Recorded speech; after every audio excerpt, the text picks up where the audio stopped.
ગુજરાત પ્રવાસન નિગમ અને સુરત જિલ્લા વહીવટીતંત્ર દ્વારા આયોજિત ત્રિદિવસીય સુવાલી બીચ ફેસ્ટિવલનો પ્રારંભ ધામધૂમથી થયો. ફેસ્ટિવલનું ઉદ્ઘાટન ગૃહ રાજ્યમંત્રી હર્ષ સંઘવી અને વન અને પર્યાવરણ મંત્રી મુકેશ પટેલે કર્યું હતું. આ કાર્યક્રમનો મુખ્ય હેતુ ગુજરાતના સુંદર દરિયા કિનારાના પ્રવાસનને પ્રોત્સાહન આપવાનો છે. ખાસ કરીને સુવાલી બીચ જે તેની કુદરતી સુંદરતા અને શાંતિપૂર્ણ વાતાવરણ માટે જાણીતું છે.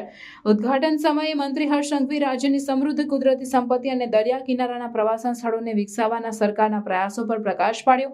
તેમણે જણાવ્યું કે ગુજરાત પાસે ભારતનો સૌથી લાંબો દરિયાકાંઠો છે, જે 1600 કિલોમીટરથી વધુ છે અને રાજ્ય તેની બીચોને પ્રવાસન સ્થળ તરીકે વિકસાવવા માટે સક્રિય રીતે કાર્યરત છે. મંત્રી મુકેશ પટેલે જાહેરાત કરી કે રાજ્ય સરકારે સુવાલી બીચના વિકાસ માટે મહત્વપૂર્ણ નાણાં ફાળવ્યા છે. આમાં રોડ, વીજળી અને અન્ય સુવિધાઓનો સમાવેશ થાય છે, જેથી બીચને વધુ સુલભ અને આનંદદાયક બનાવવામાં આવે. ફેસ્ટિવલમાં જાણીતા કલાકારોના લાઇવ પરફોર્મન્સ, સ્થાનિક વાનગીઓના સ્ટોલ્સ અને વિવિધ મનોરંજક પ્રવૃત્તિઓનો સમાવેશ થાય છે.